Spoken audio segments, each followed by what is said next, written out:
এই জন্যই পৃথিবীতে যখনই কোনো মুসিবত আসবে, প্রতিটা মুসিবতের পরে আল্লাহর উপর সন্তুষ্ট অর্জন করা, ধৈর্য আর সবুর নিয়ে চলা। আল্লাহ তাআলা বলেন, ইন্নাল্লাহা মাআস সাবিরিন। সব সবুরকারী যারা, ধৈর্য ধারণকারী যারা, আল্লাহ বলেন আমি তাদের পক্ষে আমার রহমের হাত বিছায়া দেই, আমি আল্লাহ তাদের পক্ষে আমার রহমের চাদর বিছায়া দেই। ও মুসলমান, এই জন্য মুমিন যারা হবে, মুমিনদের উপর মাঝে মাঝে আল্লাহ তাআলা অভাব দিবেন। টাকা পয়সার অভাব হবে, ধন সম্পদের অভাব হবে, অসুস্থতার সমস্যা হবে। সব দিক থেকে যখন মুসিবত আসবে, মুমিন সাথে সাথে আল্লাহর কাছে সবুর করবে। ও মুসলমান, পয়গম্বর আইয়ুব আলাইহিস সালাতু ওয়াস সালামকে আল্লাহ এমন ভাবে পরীক্ষা নিয়েছিলেন। আল্লাহ তাআলা বলেন, জগতের মানুষ আমার আইয়ুব পরীক্ষা থেকে পাস করছে। কেমন পাস করছে? যখন যে মোকাবেলায় পড়ছে, প্রতিটা পরীক্ষাতে সবর আর ধৈর্য করছে, আমি আল্লাহ তারে এমন ভাবে কবুল করছি, প্রতিটা পরীক্ষা থেকে তাকে উত্তীর্ণ করলাম। মুসলমান, মনের কান লাগায়া শেষ কথাগুলো অনুধাবন করেন। পয়গম্বর আইয়ুব আলাইহিস সালাতু ওয়াস সালাম এত পরিমাণে আবেদ ছিলেন, আল্লাহর গোলামি এত পরিমাণে করলো, আল্লাহ তাআলা তাকে নিয়ে ফেরেশতাদের সামনে আলোচনা করেন। মরদুদ ইবলিস শুইনা অবাক হয়ে গেল। পয়গম্বর আইয়ুব রে বুঝি আল্লাহ বড় ভালোবাসে, আল্লাহর সাথে কথা কয়। ও আল্লাহ, আপনি যে আইয়ুব রে নিয়া প্রশংসা করতেছেন, ওই আইয়ুব যদি বিপদ মুসিবতে পড়ে আপনারে ভুইলা যাইবো। এখন সুখে আছে, রাজত্ব আছে, ক্ষমতা আছে, ধন দৌলত আছে, এই জন্য আপনারে স্মরণ করে আপনার প্রতি মায়া মহাব্বত আছে। আল্লাহ বলেন, না না, এটা কখনো হতে পারে না। আমার আইয়ুব প্রকৃত মহাব্বত আমারে করে। শয়তান এবার ডাক দিয়া কয়, আল্লাহ আমারে একটাবার ক্ষমতা দিয়া দেন, আমি আইয়ুব রে আপনার মহাব্বতের বিবরণটা দেখায় দেই। আইয়ুব যে আপনাকে ধন মাল দিয়া মহাব্বত করে, মন থেকে করে না। আল্লাহ বলেন, ঠিক আছে, দিলাম, পরীক্ষা করো। এবার আইয়ুব আলাইহিস সালাতু ওয়াস সালামের ধন সম্পদের উপর আযাব, শয়তান তার পক্ষ থেকে গজব পতিত কইরা তিনার উটের পালগুলো মেরে ফেললো। বলছে, ও মালিক, আপনার যত উট ভেড়া দুম্বা ছিল সবগুলোকে একটা বাতাস এসে মুহূর্তের মধ্যে ধ্বংস করে ফেলছে। আইয়ুব পয়গম্বর বলে, আলহামদুলিল্লাহ, আমার মালিক আমাকে দিয়েছেন, চাইছেন, নিয়ে গেছেন, আমি সবুর করলাম। আইয়ুব পয়গম্বরের কাছে কিছুক্ষণ পরে খবর আসলো, ও পয়গম্বর, আপনার এই 14টা সন্তান, এক মতন এক রিওয়ায়াতে আসছে 7টা সন্তান, অপর এক জায়গায় বলা হয় 14টা সন্তান, একটা দেওয়ালের ভিতরে বসে কি যেন পড়তেছিলেন তারা। এমন অত অবস্থায় শয়তান দেওয়ালটাকে ভাঙা তাদের উপরে ফালায়া 14টা সন্তানকে এই জায়গাতে মেরে ফেললেন। ওই ঘর থেকে খবর আসছে, আপনার সন্তানদেরকে একসঙ্গে আযাব দিয়ে মেরে ফেলা হয়েছে, দেওয়াল ভাঙা পড়া সন্তান মারা গেছে। ও পয়গম্বর আইয়ুব, এমন মুসিবতের সময় আপনি কি করবেন? আইয়ুব পয়গম্বর বলে, আলহামদুলিল্লাহ, আমি আমার মালিকের উপর সন্তুষ্ট, আমি আমার মালিকের উপর ধৈর্য ধারণ করলাম।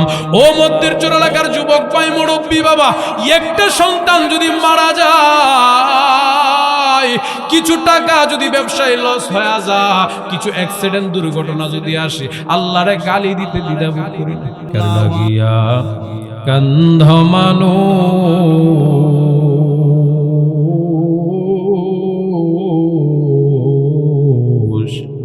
কর লাগিয়া হাসো, ওরে কর লাগিয়া কান্ধ মানুষ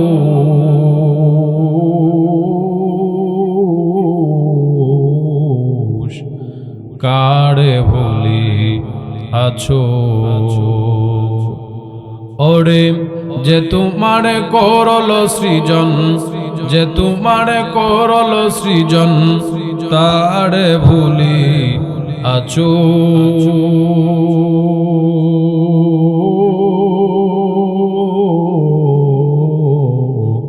কর লাগিয়া কান্ধ মানুষ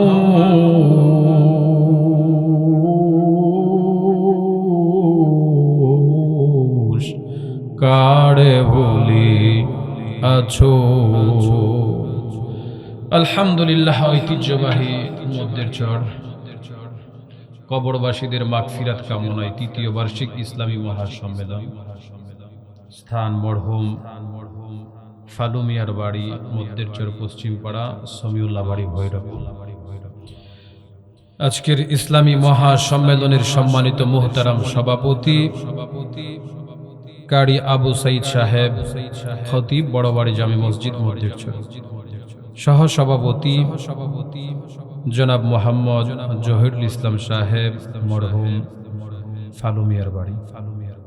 প্রধান অতিথি আন্তর্জাতিক খ্যাতি সম্পন্ন মুফাসসিরে কুরআন হযরতুল আল্লাম হযরত মাওলানা কারি শুআইব আহমদ আশরাফি হাফিজাহুল্লাহ। বিশেষ অতিথিবৃন্দ, মঞ্চে উপবিষ্ট জাতির কর্ণধার হযরত বুজুর্গ উলামা ইকরাম, সামনে উপবিষ্ট আমার মুরব্বী বাবারা, কলিজার টুকরা নওজোয়ান যুবক ভাইরা, পর্দার আড়ালে অবস্থানরত আমার শ্রদ্ধেয় সম্মানিতা মা ও বোনেরা, সর্বপ্রথমই মহিয়ান গড়িয়ান দয়াময় প্রভুর দরবারে কালিমাতুশ শুকর আদায় করে নিচ্ছি, যিনি আমাদেরকে এই তীব্র শীতের মধ্যে কোরআন ও হাদিসের বাগানে, জান্নাতের বাগানে আসার বসার তৌফিক টুকুন দান করেছেন। এজন্য সে মহান মালিকের দরবারে কালিমাতুশ শুকর আদায় করে নিচ্ছি, আলহামদুলিল্লাহ। আমি বিনীত অনুরোধ করব এই গ্রামের যুবক, মুরব্বী, শিশু কিশোর সকলকে আজকের জান্নাতের বাগানে,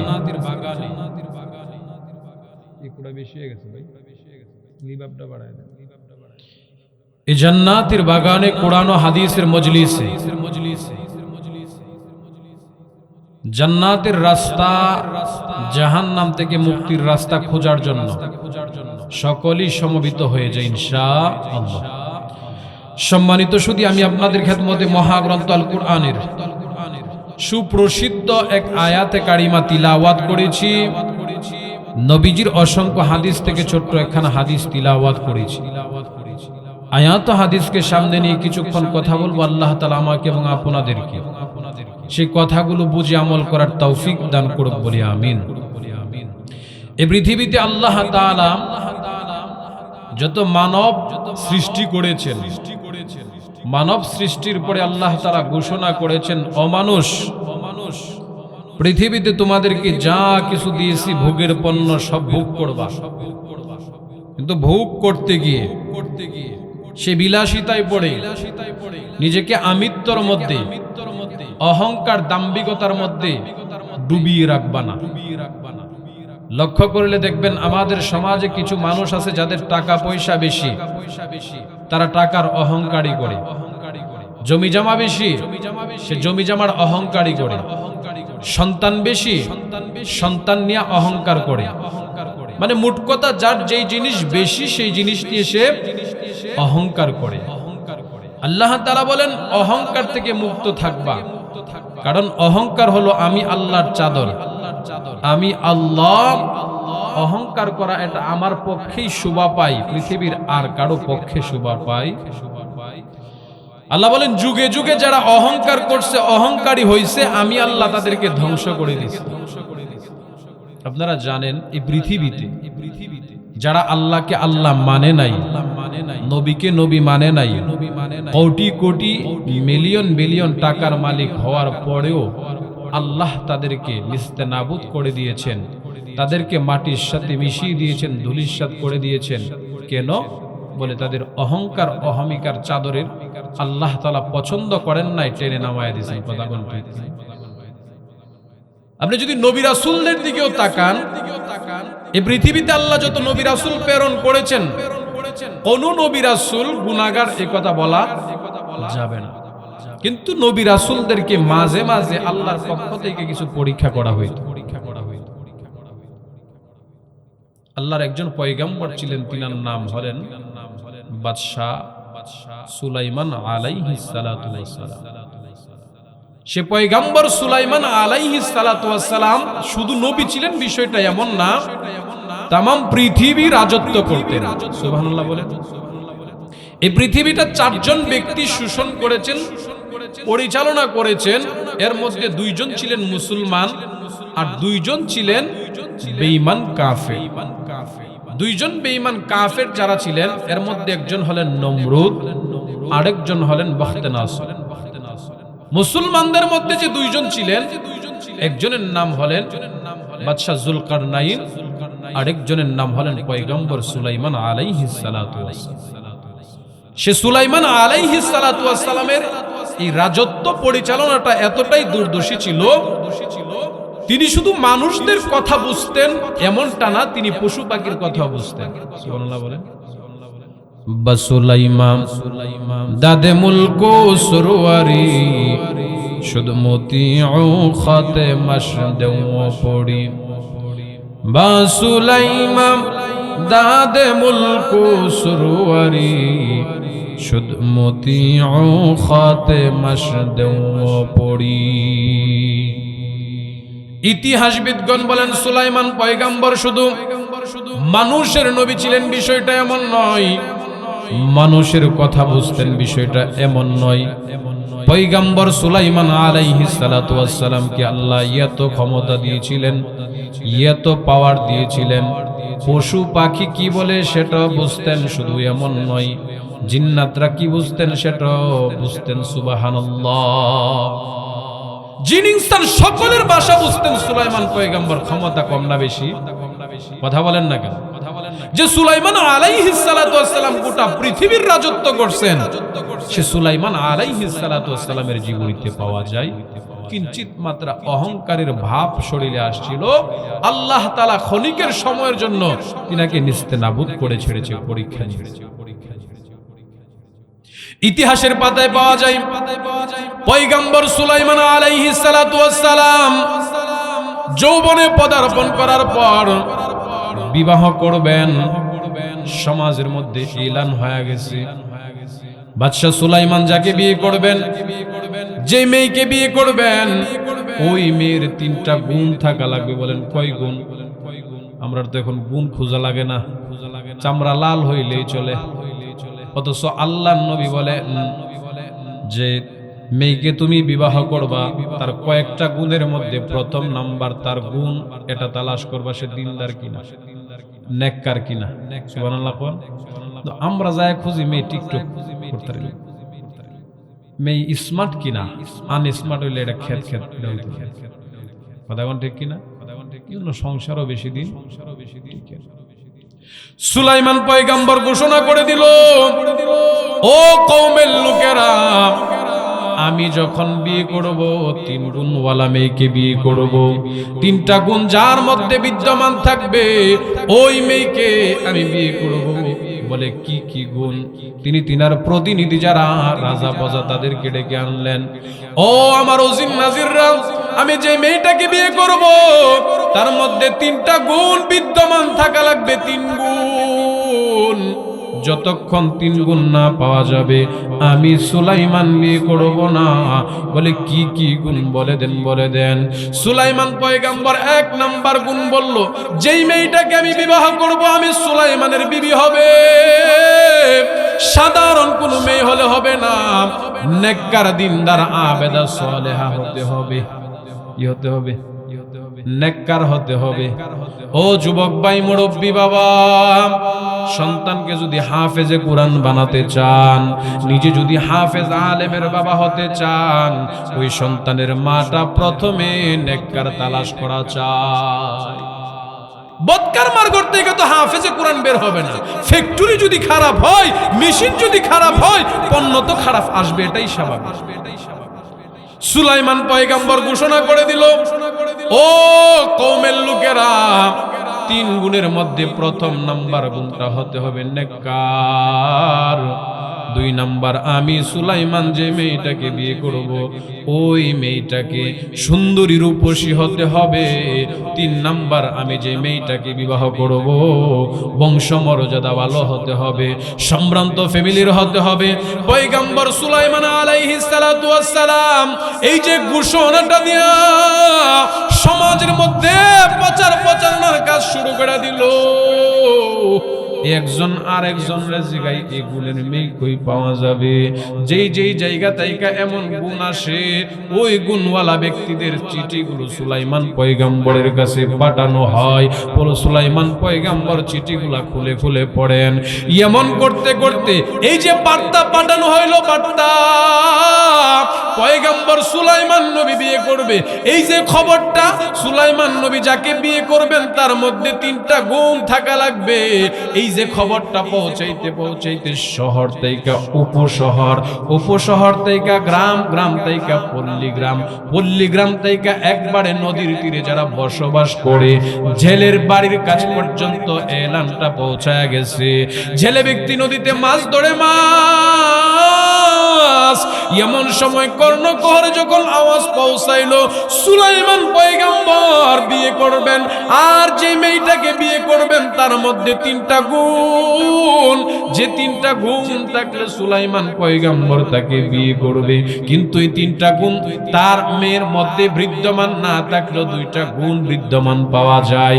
জেলে ব্যক্তি এবার বাড়িতে গিয়ে বিবিরে ডাইকা বলছে, বিবি আমার, আমাদের রাজ্যের বাদশারে কোনোদিন দেখি নাই, শুনেছি রাজ্যের বাদশাহ সুলাইমান পয়গম্বর বিয়ে করবেন, আর যাকে বিয়ে করবেন তার মধ্যে 3টা গুণ তালাশ করা হইতেছে, 3টা গুণ খোঁজা হইতেছে। যদি 3টা গুণ বিদ্যমান থাকে, পয়গম্বর সুলাইমান আলাইহিস সালাতু ওয়াস সালাম যে 3 গুণ, যে 3 শর্ত দিলেন, এই 3 শর্তের 2 শর্ত আমার মেয়ের মধ্যে বিদ্যমান, 1টা গুণ আমার মেয়ের মধ্যে নাই। আমার মেয়ের প্রথম গুণটা আছে, মেয়েটা আবেদা সলেহা নেককার মুমিনা, কিন্তু 2 নাম্বার যে গুণ সেটা আমার মেয়ের মধ্যে বিদ্যমান।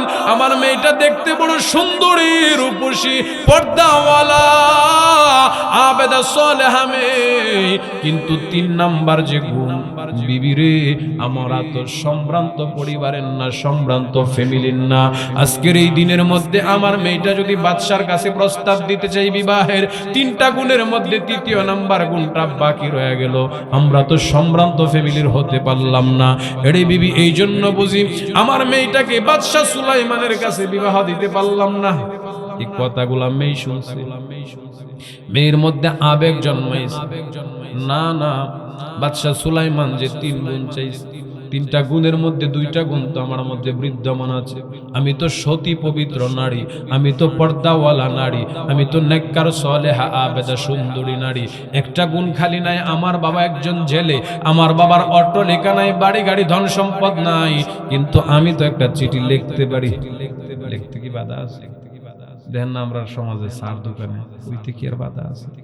ক্ষণিকের সময় কাউরে এমপি বানাইতেছে, আবার কাউরে এমপি পদ থেকে নামাইতেছে। মানে মনে হয় যে উনার কথায় কেউ রাষ্ট্রের ক্ষমতাসীন চেয়ারে বসতেছে, আবার কেউ নামতেছে, অথচ ওনার গড়ের খবরটা উনি ভালো করে রাখতে দেন। আপনারা ঠিক কইলো ঠিক, না কইলো ঠিক, এটাই সমাজের বাস্তব চিত্র। 1 কাপ চা, একটা সিগারেট হাতে নিয়ে ঘন্টার পর ঘন্টা 4 দোকানে সমালোচনা করতে পারি। জুমার দিন মসজিদে গেলে 1:31 মিনিট বাজলেই বারবার গলা কাশি। হ্যাঁ, কন্যাগার এটা ঠিক কি? এটা তো কোন লাগে, আমরা জুমা পড়াই, আমরা দেখি, চেহারা দেখলেই বুঝি কোন মুসল্লি কি কইতে চাইতেছে। কিন্তু সুলাইমান পয়গম্বর বাদশাহ, জেলের মেয়ে নিজের নিজে প্রশ্ন করলো, আমিও তো একজন মানুষ, আমিও তো তিনার রাজ্যের একজন নাগরিক, একটা চিঠি লেখেই দেখি কাজ হয় কিনা। চিঠি লিখতে শুরু করলো, সালাম বিনিময় করে তিনি লিখতে শুরু করলেন, ও আল্লাহর পয়গম্বর বাদশা সুলাইমান, আমার পরিচয় হলো আমি একজন জেলে ব্যক্তির মেয়ে। শুনেছি আপনি বিবাহ করবেন 3 শর্ত, 3 গুণওয়ালা মেয়েকে। আমার মধ্যে 3টা গুণের মধ্যে 2টা গুণ বিদ্যমান আছে, 3 নাম্বার গুণটা আমার মধ্যে বিদ্যমান নাই। ও সুলাইমান, আমার বাবা ধনাঢ্য ব্যক্তি না, আমার বাবা হলেন সামান্য একজন জেলে ব্যক্তি। ও সুলাইমান, আমি আমার পক্ষ থেকে আপনার কাছে বিবাহের প্রস্তাব দিলাম, যদি আমার বিবাহের প্রস্তাবটা আপনার পছন্দ হয় কবুল করে আমাকে বিবাহ করে আপনার সেবক বানাবেন, আপনার সেবিকা বানাবেন।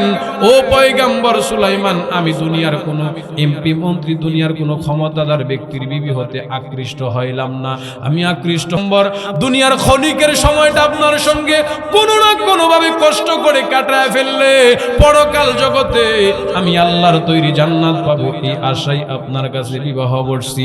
এখনো খেয়াল করে দেখবেন মধ্যের চর এলাকার যুবক ভাই মুরব্বী বাবা, এমনও মেয়ে সমাজের মধ্যে পাওয়া যায় জানে একজন মসজিদের ইমামের বেতন 8,000 10,000 টাকা, একজন মাদ্রাসার শিক্ষক উস্তাদের বেতন 8,000 10,000 12,000 টাকা, জেনে বুঝে ওই ছেলের কাছে বিবাহ বসে একটাই আশা, আমার স্বামী নেশা সেবন করবে না, আমার স্বামী ফাহশা কাজ করবে না, গুনাহের কাজ করবে না, নেক আমল করবে, নেক আমল। ওই নেক আমল করনেওয়ালা স্বামীর মাধ্যমে হাশরের মাঠে আমি আল্লাহর কাছ থেকে জান্নাতের প্রত্যাশা করে জান্নাতি হব, এই আশা অন্তরে লালন করে অনেক মেয়ে আমাদের সমাজে আছে। কথা কোন ঠিক কিনা?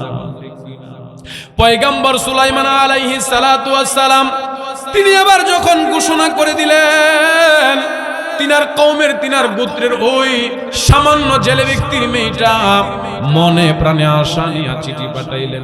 সুলাইমান পয়গম্বর হাজারো মানুষের সামনে চিঠি খুইলা যখন পড়তে শুরু করলো, পড়তে পড়তে চোখ দিয়া অস্ত্র ঝরতে শুরু হইল, কিন্তু শেষ লগ্নে আইসা তাকায় দেখে নিচে লেখা ইতি। চিঠি শেষে লেখা হয়নি, যিনি পাঠাইছেন তিনার নাম ইতি, আমি একজন জেলে ব্যক্তির মেয়ে। ও সুলাইমান, আমি আপনারে বড় বুক বড় আশা নিয়ে বিয়ার প্রস্তাব দিছি। সুলাইমান পয়গম্বরের মেজাজ গরম হয়ে গেল,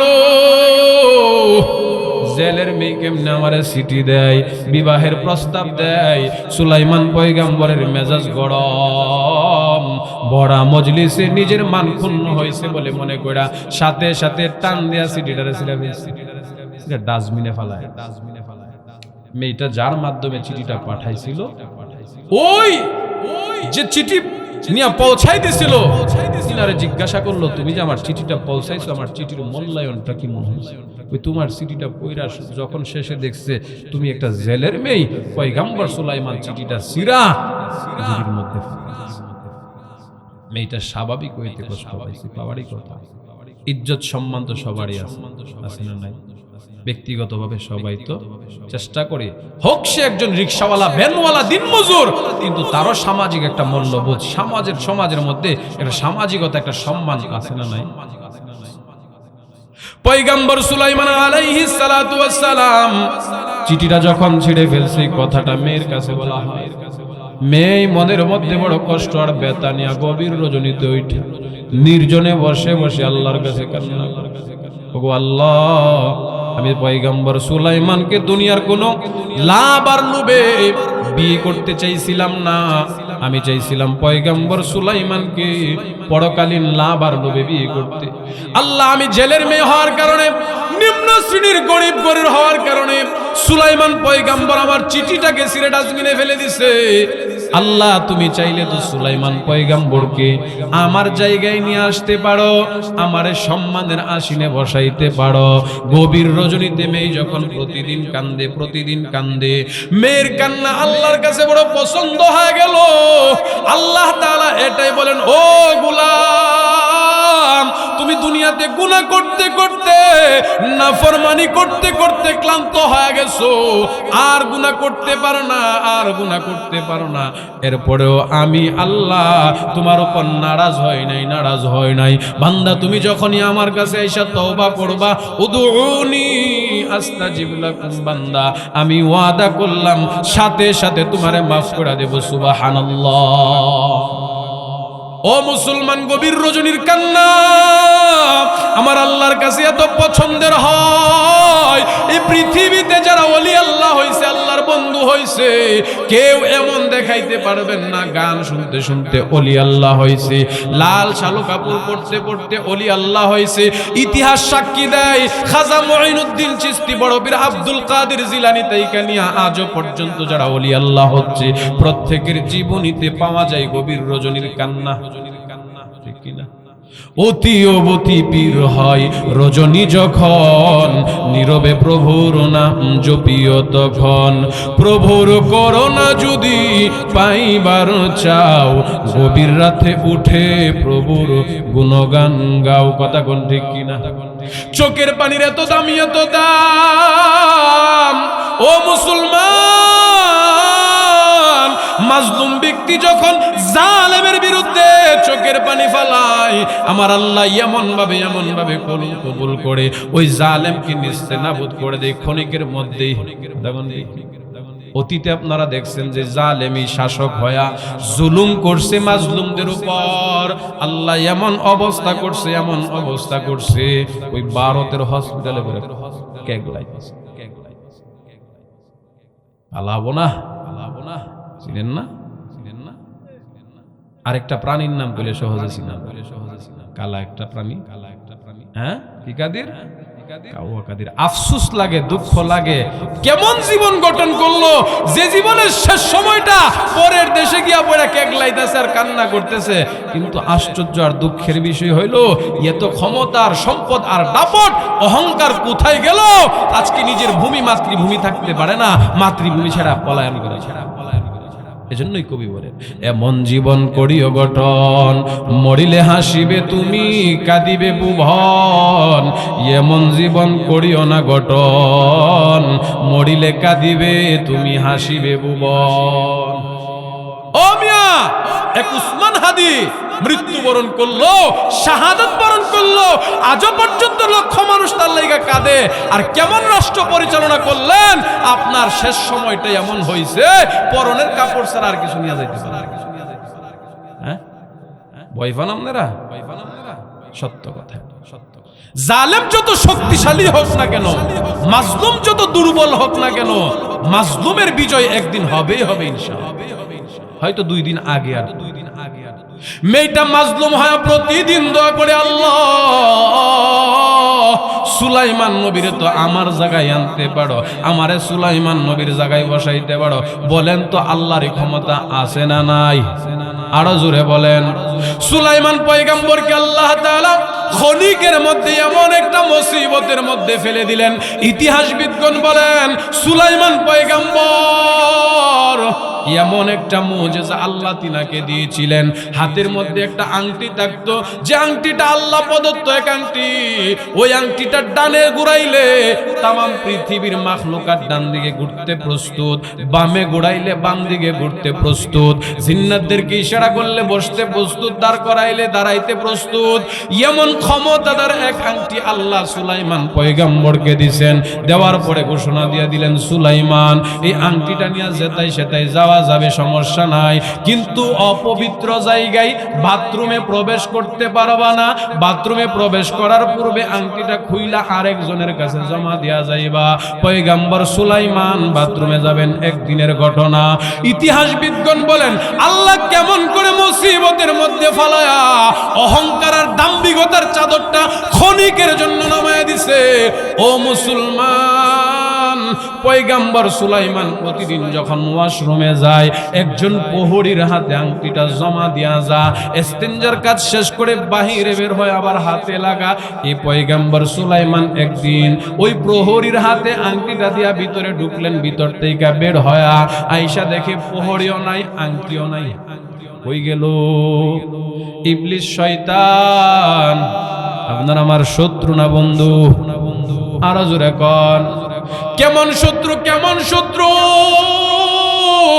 24 ঘন্টা চেষ্টা করে বনি আদমকে কেমনে কেমনে জাহান্নামে নেওয়া যায়। ওই ইবলিস পয়গম্বর সুলাইমান আলাইহিস সালাতু ওয়াস সালামের সুরূপ ধারণ করে, রূপ ধারণ করে আসছে। ও প্রহরী, আমার আংটি কই? পয়গম্বর সুলাইমান নবীর সুরত ধরা যখন প্রহরীর কাছে আংটি চাইল, প্রহরী মনে করছে এটাই বদ সুলাইমান, আংটিটা হাতে দিয়া দিল। আংটি পয়রা ওই রাজ দরবারের রাজ সিংহাসনে ইবলিস বৈশা, নকল সুলাইমান সাইজা আসল বৈশা সিংহাসনের মধ্যে। ওজির নাজির যারা তাদেরকে ডাইকা বসাইছে, আয় আয় জলদি করে আয়, সকলকে জমা করে বিশেষ ঘোষণা দেয়। কি ঘোষণা? কই আমি সুলাইমান তোমাদেরকে একটা তত্ত্ব দিচ্ছি, তত্ত্ব। অতি শীঘ্রই আমার রাজ্যের মধ্যে একজন নকল সুলাইমানের আবির্ভাব হবে। আয়েশা সুলাইমান দাবি করবে, বাদশা দাবি করবে, সাবধান সাবধান। যেই মাত্র সে নকল সুলাইমানকে পাইবা, সাথে সাথে তার উপর আক্রমণ করতে শুরু করবা, তারে প্রহর করতে, মারতে শুরু করবা। এই যে নকল সুলাইমান ঘোষণা দিয়া দিছে, ক্ষমতা তার হাতে, সকল পশু পাখি সবাই তার কথা শুনে। আসল সুলাইমান বাথরুম থেকে বের হয়া নিজের মুজিজার আংটি খুঁজা পায় না, প্রহরীরও খুঁজা পায় না। যেই মাত্র প্রহরীরে খুঁজা পাইছে, কই আমার আংটি কই? কই আপনার আংটি? ওই যে বাদশা সুলাইমানে যে কইছিল আমার একজন নকল বের হইছে, আমি সুলাইমানকে প্রতারিত করার জন্য আরেকজন সুলাইমান নকল বের হইছে, সাবধান, তারে যে জায়গায় পাইবা সেই জায়গায় পাইবা। পয়গম্বর সুলাইমান আসল না নকল? আংটি যার হাতে ওই সময় আসল না নকল? আসল না নকল। পয়গম্বর সুলাইমান আলাইহিস সালাতু ওয়াস সালাম বুঝাইতে চেষ্টা করলো আমি আসল, আমার অগোচরে আবার কে আমার রাজ্যের মালিক? না না, তুমি মিথ্যা বলতেছো। আমাদের বাদশা সুলাইমান রাজ দরবারে, রাজ সিংহাসনে বসা, মারতে মারতে মারতে মারতে এমন পরিমাণ মারলো, একবারে নদীর তীরে নিয়ে অবশ করে ফলায় রাখছে। ক্ষমতা কার? আরো জোরে কন। যে আল্লাহ চাইলে ফুলের মালা পড়াইতে পারে, ওই আল্লাহ চাইলে ক্ষণিকের মধ্যে নাফরমানি আর অত্যাচারের কারণে জুতার মালা পড়াইতে পারে কিনা? আল্লাহ পাক রব্বুল আলামিন পয়গম্বর সুলাইমানকে কেমন মুসিবতে ফেলাইলো। সুলাইমান আলাইহিস সালাতু ওয়াস সালাম সমুদ্রের তীরে পড়ে রইছে অচেতন অবস্থায়। জেলে ব্যক্তি সমুদ্র থেকে মাছ মেরা বাড়ি ফিরবে, এমন সময় তাকায় দেখে নওজোয়ান এক যুবক, যার চেহারাটা বড় সুন্দর, দেখতে মায়া লাগা গেল। লক্ষ্য করে দেখবেন আমাদের বর্তমান চিত্রটা, আমাদের সমাজের বাস্তব চিত্রটা। কোটি কোটি টাকার মালিক, গাড়ির মধ্যে রাস্তায় চলন্ত অবস্থায় আগুন লাগা গেছে, পার্শ্ববর্তী রাস্তা দিয়ে আরেকজন কোটিপতি গাড়ি চালায়া যা দাঁড়ানা। মিছা কথা। রিক্সাওয়ালা, ভ্যানওয়ালা রিক্সাটারে সাইডে দাঁড় কইরা দৌড়ায় আসছে। এসে পানি না, বাস্তব কিনা? রিক্সাওয়ালার অন্তরে মায়া বেশি জন্মায়, ভ্যানওয়ালার ভিতরে, গরিব মানুষের ভিতরে মায়া বেশি জন্মায়। ও মুসলমান, মনের কান লাগায় শুনেন, ওই জেলে ব্যক্তির মনের মধ্যে মায়া জন্মায়া গেল। পয়গম্বর সুলাইমানকে তিনি এর পূর্বে কোনোদিন দেখে নাই। এত সুন্দর সুঠাম দেহের অধিকারী নওজোয়ান যুবককে রক্তমাখা অবস্থায় দেখা মনের মধ্যে মায়া জন্মায়া গেল। জেলে ব্যক্তি সুলাইমান পয়গম্বরের নদীর তীরে নিয়া সুন্দর করে গোসল করাইছে, ধুইয়া মুইসা একবারে কাঁধে ধরায়, কাঁধে ভর করে বাড়িতে নিয়ে গেছে। বাড়িতে নিয়ে এমন সেবা দিছে, এমন খেদমত করছে, সুলাইমান পয়গম্বর সুস্থ হয়েছে। একদিন, 2 দিন, 3 দিন সুস্থ হওয়ার পর এবার যুবকের পরিচয় হয়। এ যুবক, বলো তোমার পরিচয় কি? তোমার বাড়ি কই? তোমার ঘর কই? সুলাইমান নবী কয়, আমি সত্য পরিচয় দিয়ে রাজ দরবার থেকে মাইর খাওয়া বেরিয়েছি, এখন যদি আমার পরিচয় দিই জেলে বিক্রি দিব ঘর থেকে, আর জামু কি? সুলাইমান পয়গম্বর নিজের পরিচয় গোপন রাইখা জেলে ব্যক্তিরে ডাক দিয়া কই, চাচা আমার বাড়ি নাই, ঘর নাই, আমি একজন মুসাফির, কয়েকজনে মিলে আমারে মাইরা নদীর তীরে ফেলাইছে, এখন কোথায় যাইবা? কই জানি না কই যাব। কোথায় খাইবা? কই জানি না কই খাইব। ও যুবক, আমি যদি তোমার একটু আশ্রয় দিই, তুমি কি আশ্রয় নিবা? বলে আলহামদুলিল্লাহ, যদি আশ্রয় দেন আশ্রয় নেব। সুলাইমান পয়গম্বর আশ্রয় গ্রহণ করলো। ওই জেলে ব্যক্তি একদিন, 2 দিন, 3 দিন করে করে ঘরে বসে খাওয়াইলো। হঠাৎ করে একদিন যখন ফ্রি ফ্রি ভাব, ও যুবক আর কত বয়া খাইবা, আমার সঙ্গে নদীতে মাছ মারতে যায়। একদিন, 2 দিন করে করে সম্পর্ক ঘনিষ্ঠ হইতে লাগলো। এরে যুবক, আজকে তোমার কাছে একটা প্রস্তাব দেই, শুনো শুনো। আমার ঘরের মধ্যে এমন সুন্দরী রূপসী আবেদা সলেহা একটা সতী মেয়ে আছে, যেই মেয়ে জীবনে কারো সঙ্গে বেপরদা করে, বেপরদায় সাক্ষাৎ করে নাই, যেই মেয়ে কোনোদিন ইবাদত বন্দেগী ছাড়া থাকে নাই। এমন একজন সতী মেয়ে আমার মেয়ে। ও যুবক, আমি যদি তোমার কাছে বিবাহ দেই, বলো রে যুবক, তুমি রাজি কিনা? যুবক পয়গম্বর সুলাইমান মনে মনে চিন্তা করলো, না না, আমি যদি রাজি না হই কই যাইব, কার কাছে যাব? রাজি হয়ে যায়, প্রস্তাব দেওয়া মাত্র রাজি হয়ে গেল। এবার বিবাহ সম্পূর্ণ হয়ে গেল। সুবহানাল্লাহ কইতেন না? কে করাইলেন? আরো জোরে বলেন। দোয়া কবুল হইছে কিনা? আল্লাহ পাক রব্বুল আলামিন সুলাইমান পয়গম্বরকে মেয়ের সঙ্গে যখন বিবাহ বন্ধনে আবদ্ধ করাইলো, এবার দিন যায়, সময় গণায় আসতেছে, সূর্য ডুববে ডুববে ভাব। এবার শ্বশুর ডাক দিয়া কয়, আও যাই সমুদ্র থেকে কয়েকটা মাছ ধরে নিয়ে। পেশাই তো আমাদের মাছ ধরা, নাইলে খাইমু কি? জামাই শ্বশুর গেছে মাছ ধরতে। ইতিহাস সাক্ষী দেয়, মাছ আল্লাহ এদিন এমন এক বরকতময় মাছ দিছে, যেই মাছ এর পূর্বে কোনোদিন জেলে ব্যক্তি পান না। সুবহানাল্লাহ। ওই মাছ বাড়িতে আনন্দ চিত্তে নিয়ে আসছে বিবিরে ডাকে, বিবিরে যে মাছ আজকে পাইছি এটা আজকে বিক্রি করবো না, নতুন জামাইরে আজকে ভুনা করে রান্না করে সুন্দর করে রান্নার ব্যবস্থা করে মাছ কাটতে দেওয়া হয়েছে। বিবি মাছ কাটতে গিয়ে দেখে মাছের ভিতরে এক আংটি লুকায় রয়েছে। সুবহানাল্লাহ কইতেন না? বয়া রয়েছেন বড় তাইলে কমনে নিয়ে কমনে আমরা তো আমরা বাসে রই তো আমাদের ওয়াজের বেলায় হানা সুবহানাল্লাহ এমন রইতো নাকি? পয়গম্বর সুলাইমান আলাইহিস সালাতু ওয়াস সালাম বাসরের রজনীতে বাসর ঘরে প্রবেশ করলো।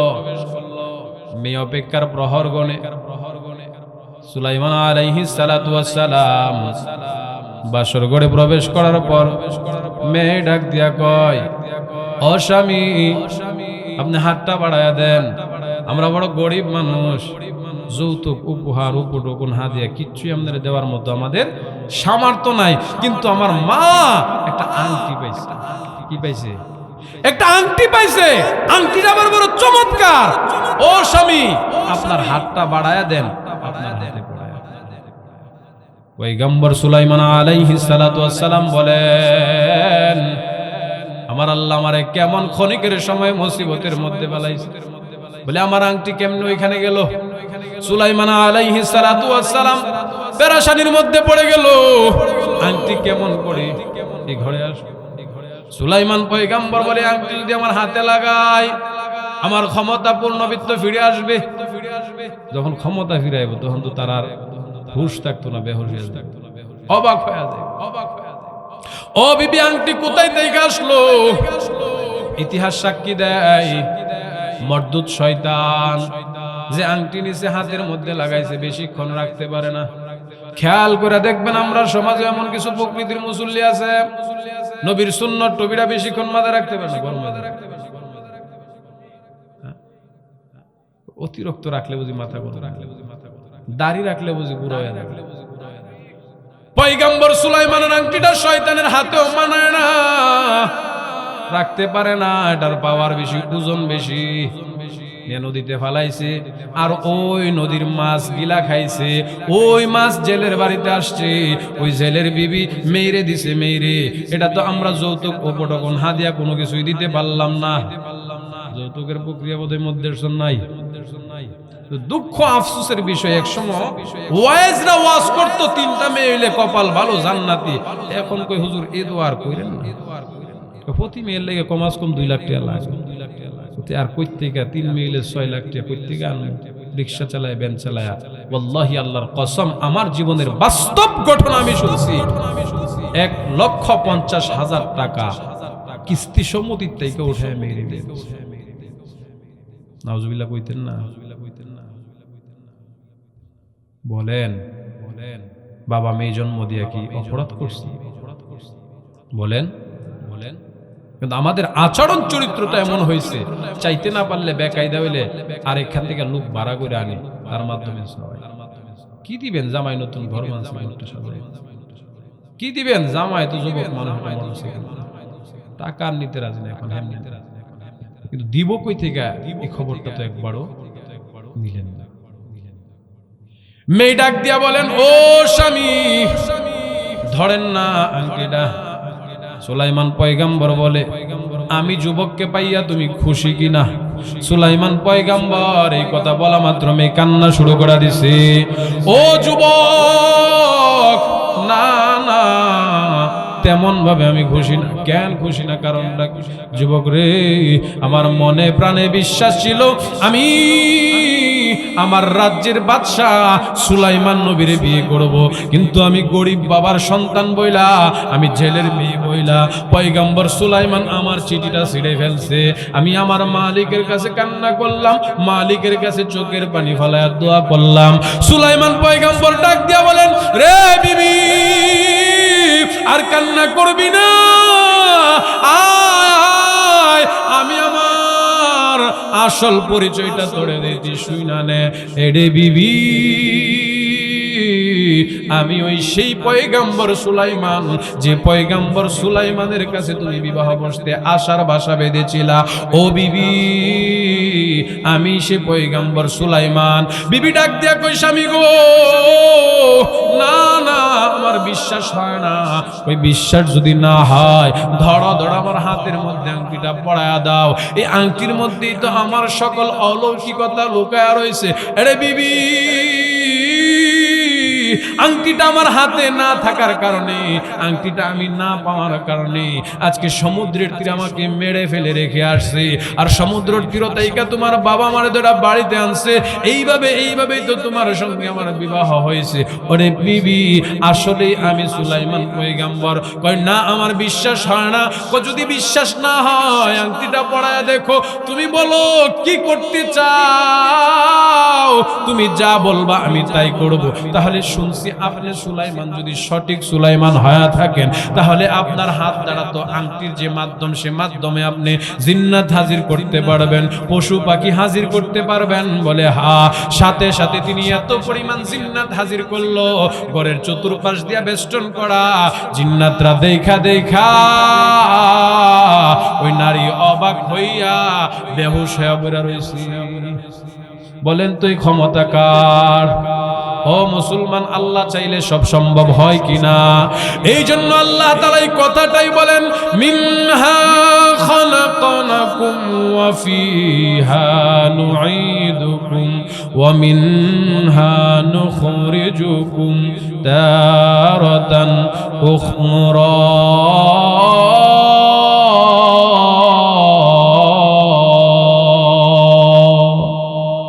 ও মানুষ, তুমি মাটি থেকে সৃষ্টি হয়েছে, তোমারে আমি আল্লাহ মাটি থেকে বানাইছি, তুমি মাটির মানুষ।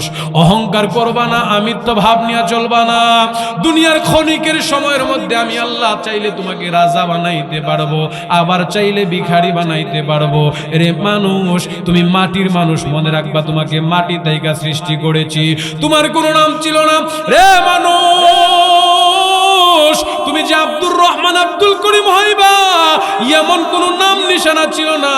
আমি আল্লাহ তোমাকে মাটি থেকে সৃষ্টি করে, ও মানুষ, তোমারে আমি আল্লাহ মর্যাদা দিলাম, মানুষ বানাইলাম। ওরে মানুষ, তুমি আবার সে মাটির নিচে আসবা।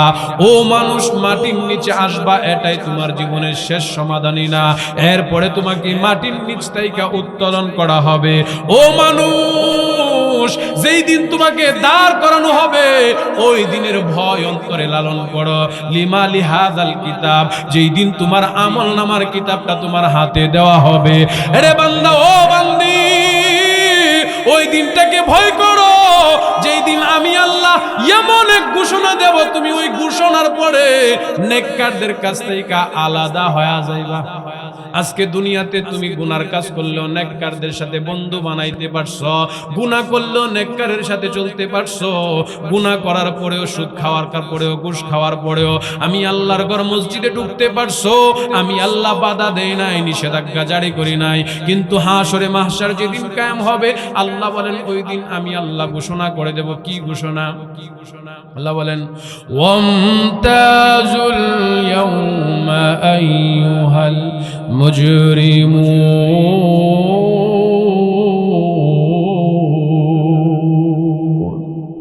ওই দিন আমি আল্লাহ এমন একটা ঘোষণা দিয়ে দেব যে ঘোষণার মাধ্যমে বদকারদেরকে আমি আল্লাহ আলাদা করে দেব নেককারদের কাছ থেকে। বদকাররা আলাদা হয়ে যাবে, নেককাররা আলাদা হয়ে যাবে। এমন দুইটা ভাগ যখন হয়ে যাবে, নেককার মানুষ যারা তারা হাসতে থাকবে সুবহানাল্লাহ, নেককাররা কি করতে থাকবে? বদকাররা কান্না করবে আর আঙ্গুলগুলো চাপাবে আর বলবে আফসোস, দুনিয়ার জিন্দেগিটা কেমন করে কাটাইলাম। নারায়ে তাকবীর, আর জোরে নারায়ে তাকবীর। কারি সাহেব হুজুরের আগমন, নারায়ে তাকবীর। এজন্য যুবক ভাই, মুরব্বী বাবা, হায়াতে জিন্দেগির সময়টা আল্লাহ তাআলা দিয়েছেন অহংকারী আমিত্ব ভাব নিয়ে চলার জন্য না। পৃথিবীতে বড় বড় সম্পদওয়ালারাও চলে গেল, ক্ষমতাদার ব্যক্তিরাও চলে গেল, আমিও চলে যাব, আপনিও চলে যাবেন। চলে যাওয়ার আগে বুদ্ধিমান তো ওই ব্যক্তি, কবরের কথা স্মরণ করা, মৃত্যুর কথা স্মরণ করা। আল্লাহর রাসূল বলেন আলা কুল্লুকুম রাঈন ওয়া কুল্লুকুম মাসউলুন আন রাইয়াতিহি। পৃথিবীতে ওই ব্যক্তি বুদ্ধিমান যে মৃত্যুর কথা স্মরণ করে, যে ব্যক্তি নিজের জিম্মাদার হয়ে যা। আলা কুল্লুকুম রাঈন ওয়া কুল্লুকুম মাসউলুন আন রাইয়াতিহি। নিজের জিম্মাদারি নিয়ে সন্তানদের উপর জিম্মাদারি আদায় করে, বিবির উপর জিম্মাদারি আদায় করে, সব দিক থেকে নিজেকে গুছায় নেয়। পরকালীন সময়ের জন্য এমন ভাবে গুছায় যে মৃত্যুর পরে তিনি হাসবেন, মানুষ কাঁদবেন।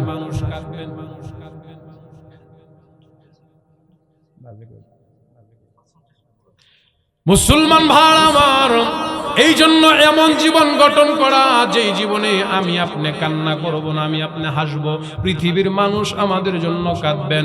বলেন তো ওই জীবন, ওই পন্থা যদি অবলম্বন করতে হয়, জুলুম অত্যাচার করে করা যাবে কি?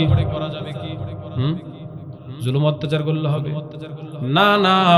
এই জন্য ক্ষণিকের সময়ের মধ্যে নিজেকে বিনয়ওয়ালা বানানো, নম্র ভদ্র বানানো। কেমন নম্র ভদ্র বানাইবেন? কই মাটির মানুষ, মাটির মতো বিনয়ওয়ালা হইবেন। দেখেন না মাটির উপর নাফরমানি হইল, মাটি কিছু কয় না। মাটির উপর মারলে কাটলে মাটি কিছু কয় না, বলে কই তো, কিন্তু আল্লাহ নিষেধ। সুবহানাল্লাহ। আমার বান্দারে তুই মাটির ভিতরে নিয়ে আইস না। আমার বান্দা তোরে ভয় পাইছে মাটি। আমার বান্দা যখন গুনাহ করব, সাথে সাথে বান্দারে দাবায় দিস না জমিনে। ভাই মাটিও টান দিয়ে নিত আমাদের নাফরমানির কারণে। এই জন্যই পৃথিবীতে যখনই কোনো মুসিবত আসবে, প্রতিটা মুসিবতের পরে আল্লাহর উপর সন্তুষ্ট অর্জন করা, ধৈর্য আর সবুর নিয়ে চলা। আল্লাহ তাআলা বলেন ইন্নাল্লাহা মাআস সাবিরিন। সব সবুরকারী যারা, ধৈর্য ধারণকারী যারা, আল্লাহ বলেন আমি তাদের পক্ষে আমার রহমের হাত বিছায়া দেই, আমি আল্লাহ তাদের পক্ষে আমার রহমের চাদর বিছায়া দেই। ও মুসলমান, এই জন্য মুমিন যারা হবে, মুমিনদের উপর মাঝে মাঝে আল্লাহ তাআলা অভাব দিবেন। টাকা পয়সার অভাব হবে, ধন সম্পদের অভাব হবে, অসুস্থতার সমস্যা হবে। সব দিক থেকে যখন মুসিবত আসবে, মুমিন সাথে সাথে আল্লাহর কাছে সবুর করবে। ও মুসলমান, পয়গম্বর আইয়ুব আলাইহিস সালাতু ওয়াস সালামকে আল্লাহ এমন ভাবে পরীক্ষা নিয়েছিলেন। আল্লাহ তাআলা বলেন জগতের মানুষ আমার আইয়ুব পরীক্ষা থেকে পাস করছে। কেমন পাস করছে? যখন যে মোকাবেলায় পড়ছে, প্রতিটা পরীক্ষাতে সবুর আর ধৈর্য করছে, আমি আল্লাহ তারে এমন ভাবে কবুল করছি, প্রতিটা পরীক্ষা থেকে তাকে উত্তীর্ণ করলাম। মুসলমান মনের কান লাগায়া শেষ কথাগুলো অনুধাবন করেন। পয়গম্বর আইয়ুব আলাইহিস সালাতু ওয়াস সালাম এত পরিমাণে আবেদ ছিলেন, আল্লাহর গোলামি এত পরিমাণে করলো, আল্লাহ তাআলা তাকে নিয়ে ফেরেশতাদের সামনে আলোচনা করেন। মরদুদ ইবলিস শুইনা অবাক হয়ে গেল। পয়গম্বর আইয়ুব রে বুঝি আল্লাহ বড় ভালোবাসে, আল্লাহর সাথে কথা কয়। ও আল্লাহ, আপনি যে আইয়ুব রে নিয়া প্রশংসা করতেছেন, ওই আইয়ুব যদি বিপদ মুসিবতে পড়ে আপনারে ভুইলা যাইবো। এখন সুখে আছে, রাজত্ব আছে, ক্ষমতা আছে, ধন দৌলত আছে, এই জন্য আপনারে স্মরণ করে আপনার প্রতি মায়া মহাব্বত আছে। আল্লাহ বলেন না না, এটা কখনো হতে পারে না। আমার আইয়ুব প্রকৃত মহাব্বত আমারে করে। শয়তান এবার ডাক দিয়া কয় আল্লাহ আমার একটাবার ক্ষমতা দিয়া দেন, আমি আইয়ুব রে আপনার মহাব্বতের বিবরণটা দেখায় দেই। আইয়ুব যে আপনাকে ধন মাল দিয়া মহাব্বত করে, মন থেকে করে না। আল্লাহ বলেন ঠিক আছে দিলাম, পরীক্ষা করো। এবার আইয়ুব আলাইহিস সালাতু ওয়াস সালামের ধন সম্পদের উপর আযাব, শয়তান তার পক্ষ থেকে গজব পতিত কইরা তিনার উটের পালগুলো মেরে ফেললো। বলছে ও মালিক, আপনার যত উট ভেড়া দুম্বা ছিল সবগুলোকে একটা বাতাস এসে মুহূর্তের মধ্যে ধ্বংস করে ফেলছে। আইয়ুব পয়গম্বর বলে আলহামদুলিল্লাহ, আমার মালিক আমাকে দিয়েছেন, চাইছেন নিয়ে গেছেন, আমি সবুর করলাম। আইয়ুব পয়গম্বরের কাছে কিছুক্ষণ পরে খবর আসলো, ও পয়গম্বর, আপনার এই 14টা সন্তান, এক মতন এক রিওয়ায়াতে আসছে 7টা সন্তান, অপর এক জায়গায় বলা হয় 14টা সন্তান, একটা দেওয়ালের ভিতরে বসে কি যেন পড়তেছিলেন তারা। এমন অত অবস্থায় শয়তান দেওয়ালটাকে ভাঙা তাদের উপরে ফালায়া 14টা সন্তানকে এই জায়গাতে মেরে ফেললেন। ওই ঘর থেকে খবর আসছে আপনার সন্তানদেরকে একসঙ্গে আযাব দিয়ে মেরে ফেলা হয়েছে, দেওয়াল ভাঙা পড়া সন্তান মারা গেছে। ও পয়গম্বর আইয়ুব, এমন মুসিবতের সময় আপনি কি করবেন? আইয়ুব পয়গম্বর বলে আলহামদুলিল্লাহ, আমি আমার মালিকের উপর সন্তুষ্ট, আমি আমার মালিকের উপর ধৈর্য ধারণ করলাম। ও মধ্যের চর এলাকার যুবক ভাই, মুরব্বী বাবা, একটা সন্তান যদি মারা যায়, কিছু টাকা যদি ব্যবসায় লস হয়ে যায়, কিছু অ্যাক্সিডেন্ট দুর্ঘটনা যদি আসে, আল্লাহরে গালি দিতে দ্বিধাবোধ করি না। আল্লাহর ইনসাফ নাই, আমারই খালি ওই কি না? নাউজুবিল্লাহ। পয়গম্বর আইয়ুব আলাইহিস সালাতু ওয়াস সালাম চোখের পানি ফেলায় কান্দে আর ডেকে ডেকে বলেন, আসমানের মালিক, এগুলা তোমার পক্ষ থেকে পরীক্ষা। আমি আইয়ুব ধৈর্য ধারণ করলাম, সবর করলাম। কিছুদিন যাওয়ার পর আইয়ুব পয়গম্বরের এমন একটা অবস্থা হইল, শরীরের মধ্যে বসন্ত রোগ হয়ে গেছে, কুষ্ঠ রোগ হয়ে গেছে। যে সময় এই রোগটা হয়েছে তৎকালীন সময়টাকে ছোঁয়াছুঁই রোগ মনে করা হয়তো। 2 দিন 3 দিন শরীরের মধ্যে ছোট ছোট কুটা হয়। একটা সময় এমন আসলো শরীরটা পছন্দটা গেল। আইয়ুব পয়গম্বর চোখের পানি ফালায় কান্দে আর মালিকের কাছে সাহায্য প্রার্থনা করে, মালিক গো, আমারে সবর আর ধৈর্য ধারণ করার তৌফিক দান করিয়েন। আইয়ুব পয়গম্বর দিন যায় রাত যায়, আল্লাহর কাছে ধৈর্য ধারণ করার শক্তি চাই। আমার আল্লাহ আইয়ুব পয়গম্বরকে কেমন ধৈর্য আর সবর করার সুযোগ দিয়েছে।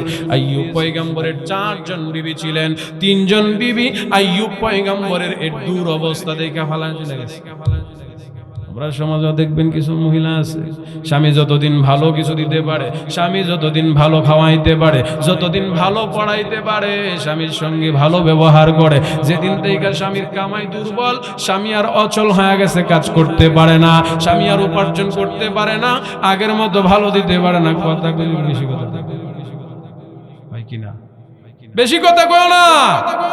তোমার ঘরে কিচ্ছু পাইলাম না, আগে যেগুলা দিছি গুলা ভুলে গেছে। পয়গম্বর আইয়ুব আলাইহিস সালাতু ওয়াস সালামের এই কঠিন মুহূর্তে 3 বিবি ত্যাগ করে চলে গেল, একজন বিবি রইল। যে বিবি রইছে তিনি বড় নেককার, আবেদা, সালেহা, নাম তার রহিমা। ও মা, তারা কেমন করে জান্নাতের অধিবাসী হয়েছে গো, আর তুমি কেমনে জান্নাতে যাওয়ার আশা করো? মাগো, আল্লাহর রাসূল বলেন হাশরের মাঠে আল্লাহ তাআলা তাকফুরুনাল আশির, অকৃতজ্ঞ নারী যারা, স্বামীর উপর সন্তুষ্ট না যারা, স্বামীর আয়ের উপর সন্তুষ্ট না যারা, স্বামীকে অবৈধ পন্থায় হারাম পন্থায় উপার্জনের জন্য চাপে যারা, তাকফুরুনাল আশির, অকৃতজ্ঞ নারীকে আল্লাহ তাআলা হাশরের মাঠে তাদের দিকে তাকাবেন না, তাদেরকে জান্নাত তো দূরের কথা, জান্নাতের ঘ্রাণ নাকে দেওয়াবে না। হাশরের মাঠে যদি নেককার বলে আল্লাহর কাছে বিবেচিত হতে হয়, স্বামীর উপার্জনের উপর সন্তুষ্ট অর্জন করা, স্বামীর উপর সন্তুষ্টতা অর্জন করা, স্বামীকে চাপ না দেওয়া, স্বামীকে প্রেসার ক্রিয়েট না করা। এমন নারী আছে স্বামীরে চাপ দিতে দিতে মৃত্যুর কুলে ঢেলে ফেলছে, আছে না নাই? অনেক পুরুষ আছে নীরবে নীরবে নিবৃতে কান্না করতে করতে, মুসিবতে পড়তে পড়তে অবস্থাটা এমন হয়েছে এক পর্যায়ে হঠাৎ করে ঘুমের ঘরে স্ট্রোক হয় না এমন? দেখবেন এক গবেষণায় পাওয়া গেছে নারীর তুলনায় পুরুষ মারা যাবে, নারী বুড়ো হইলেও মরে না। আছে না এমন? আরে আসেনি বলে কেন? নারীর তুলনায় একজন পুরুষ পেরেশানি করে দ্বিগুণ বেশি। একজন পুরুষের রাত দিন মেহনত একটাই, সন্তানের মুখে হাসি ফুটানো, বিবির চাহিদা পুরা করা। এই জন্যই মধ্যেরচর গ্রামের মা বোনদেরকে বলবো, মা গো, স্বামী যতটুকু আপনাকে হালাল পন্থায় দেয় ততটুকুর উপর সবুর করা, ততটুকুর উপর ধৈর্য ধারণ করা। বলেন সুবহানাল্লাহ। পয়গম্বর আইয়ুব আলাইহিস সালাতু ওয়াস সালামকে তিনার তিনজন বিবি ফেলে যখন চলে গেল, একজন বিবি কাছে রইছে, শরীর থেকে দুর্গন্ধ বের হয়। সমাজের মানুষরা শয়তান বুঝাইছে, তোমাদের যে আইয়ুব তার শরীরের মধ্যে যে পচন ধরছে, এই পচনটা যদি সমাজের মধ্যে বাতাসের সাথে বদলিত হয়, এই বাতাসটা তোমাদের শরীরে লাগবে, তোমাদের শরীরটা পচন ধরতে পারে, তোমাদের শরীরটা পচে যাইতে পারে। সাবধান, আইয়ুবরে এই সমাজে থাকতে দিবা না, সমাজ থেকে বের করে দাও। আইয়ুব আলাইহিস সালাতু ওয়াস সালামকে চতুর্পাশ দিয়ে সমাজের মানুষ বেষ্টন করে রাখছে। ও আইয়ুব, এতদিন তুমি আমাদের সমাজে ছিলা, আমাদের কোনো আপত্তি নাই, দুঃখ নাই, কিন্তু তোমার শরীরটা এমন ভাবে পছন্দ ধরছে, আজকের পর থেকে তোমাকে আমাদের এই সমাজে রাখতে চায় না। সমাজের মানুষ তিনাকে সমাজ থেকে বের করে দিবে। রহিমাকে সিগন্যাল দেয়া যায়, আগামীকাল সূর্য উদিত হওয়ার পূর্বে তুমি তোমার স্বামীকে নিয়ে বের হয়ে যাইবা, তুমি তোমার স্বামীকে এই সমাজে রাখতে পারবা না, তুমিও চলে যাইবা। রহিমা মহিলা মানুষ, স্বামীর কাপড় দ্বারা বেচাইয়া গাটুরি বাইদা মহিলা মানুষ নিতে পারে না, তারপরেও কষ্ট করে নিয়ে গেল। পার্শ্ববর্তী সমাজের মধ্যে, এলাকার মধ্যে যখন যায়, পার্শ্ববর্তী এলাকার মধ্যে শয়তান খবর দেয় পয়গম্বর আইয়ুব নবীর শরীরের মধ্যে এমন পচন ধরছে, যার ফলে তার কওমের লোকেরা বের করে তোমাদের কওমে পাঠাইছে, তোমরা তার কওম থেকে বের করে দাও। রহিমারে চাপ দেওয়া হয়, রহিমা তুমি আজকের ভিতরে তোমার স্বামী নিয়ে বিদায় হও। রহিমা মহিলা মানুষ চোখের পানি ফালায়া কান্দে আর কয়, আল্লাহ, আজকের এই বিপর্যয়পূর্ণ দিনে, এই মুসিবতের দিনে আমি রহিমা কই যাব? আমার সন্তান নাই, আপন মানুষ নাই। রহিমা নিরুপায় হয়া আইয়ুব পয়গম্বরকে নিয়া জঙ্গলার ভিতর, গহীন জঙ্গলার ভিতর গিয়া জুপরি পাতা দিয়া গড় বানায়া স্বামীরে নিয়া চলে।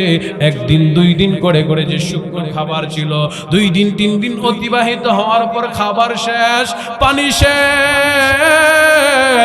এমন একটা মুসিবতের সময়, কোনো খাবার নাই, খাবার কই থেকে পাওয়া যায়? এবার রহিমার স্বামীর অনুমতি নেই।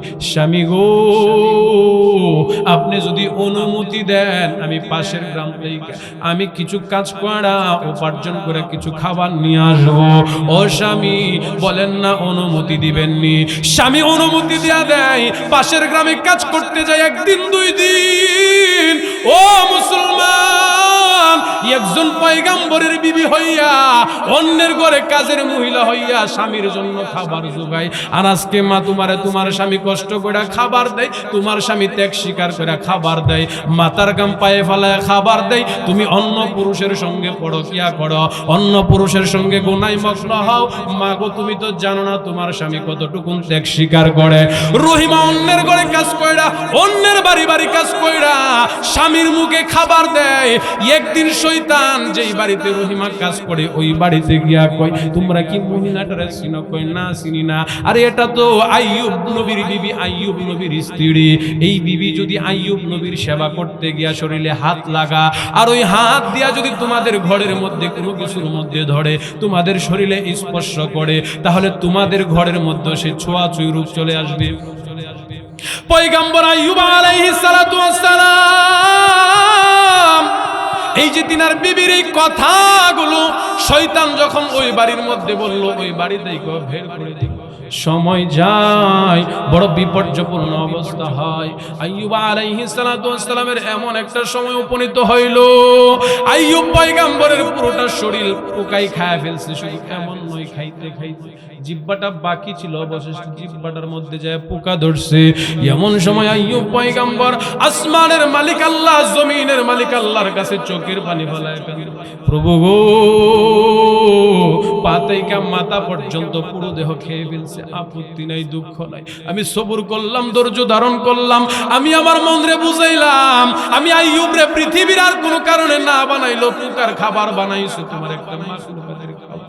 আল্লাহ আমার কোনো টেনশন নাই, আমার কোনো পেরেশানি নাই, কিন্তু আমি যে জবানটা দিয়া তুমি মালিক রে মালিক বলে ডাকি, তুমি আল্লাহ রে আল্লাহ বলে ডাকি, আজকে দি পোকা খাইতে খাইতে আমার শরীরের অবশিষ্ট জিহ্বাটাকে আজকে খাইতে শুরু করলো।